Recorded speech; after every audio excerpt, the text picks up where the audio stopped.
आपके ग़ुलाम असलम फरमाते हैं रात को मैं और जनाब उमर निकले थे तो एक मकान में हमने देखा कि एक औरत ने ना, उसके बच्चे बार बार शोर कर रहे हैं और वो कुछ पका रही है, आवाज़ आ रही है। तो हज़रत उमर ने दरवाजे पे दस्तक दी। कौन है दरवाजे पे? कहा मैं एक ग़ुलाम हूँ। हज़रत उमर कहते हैं ग़ुलाम हूँ, बहन क्या मसला है, बच्चे क्यों रो रहे हैं? तो बीबी कहने लगी तुम्हें क्यों बताऊँ, जाओ ना अपना काम करो।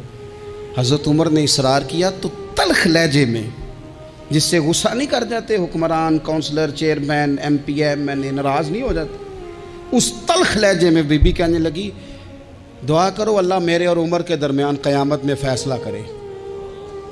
कैसा हुक्मरान है कि उसकी हुकूमत में मेरे बच्चे भूखे सोते हैं।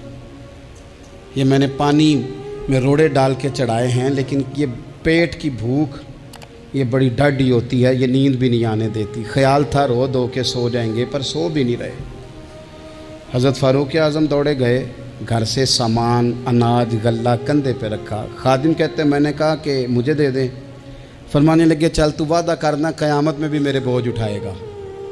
कहा हुज़ूर नहीं, वो तो मेरे बस की बात नहीं। फरमाया फिर मुझे करने दे। दौड़े आए, उस खातून के दरवाज़े पर ला के वो चीज़ें रखी। का बहन अगर तू पर्दा कर ले तो ये ग़ुलाम ना आज खाना पका दे तेरे बच्चों।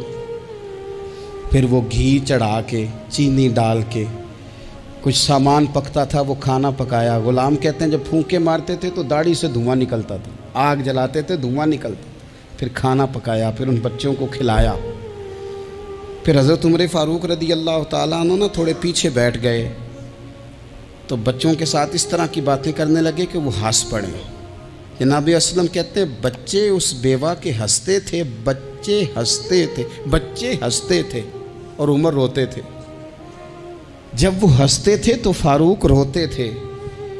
फिर वो बच्चे आहिस्ता आहिस्ता लेटने लगे, और जब वो सोने की तरफ बढ़ने लगे तो हज़रत उमर कहने लगे बहन मैं जाऊं?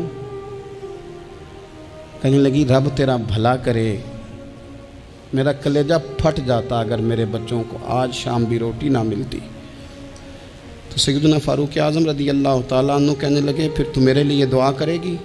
कहने लगी मैं दुआ करती हूँ अल्लाह उमर की जगह तेरे जैसा को नेक आदमी बिठा दे। तो हज़रत उमर कहने लगे एक छोटी सी गुजारिश भी मान लोगी? का क्या? फरमाने लगे कोई ये मेरी खिदमत अगर पसंद आई है तो उमर को माफ़ नहीं कर देती? गलती हो गई, उसे पता नहीं था। अपने मुंह से कहने लगे सियाना भी नहीं, बाशऊर भी नहीं, उसे चाहिए था खिलाफत की जिम्मेदारियां ना लेता। लेकिन हज़रत सिद्दीक़ ने कहा तो वो मान गया।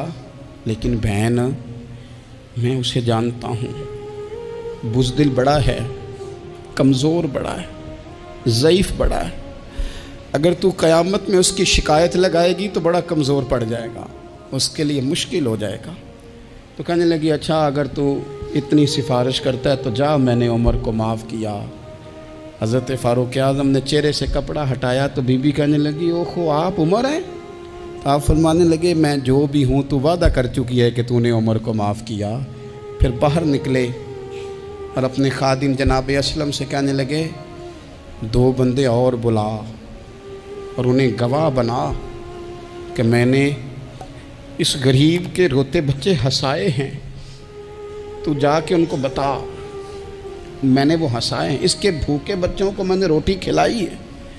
और तू गवाह हो जा कि इस बीबी ने खुद कहा है बग़ैर जबर के, मेरी गुजारिश पे कहा है कि मैंने उमर को माफ़ किया। क्यों ना हम भी अपनी अपनी ज़िम्मेदारियों का एहसास कर लें? क्यों ना हम भी जहाँ जहाँ हमारी ड्यूटी है हम भी वहाँ गौर कर लें। कहीं ऐसा तो नहीं कि हम भी कमज़ोर पड़ गए हैं, ज़िम्मेदारी तो ले ली है पर अब हम अदा नहीं कर पा रहे, वरना वहाँ से मुआफ़ी ले लें। अल्लाह ताला सैयदना फ़ारूक आज़म का फैज़ान अता करे। आखिर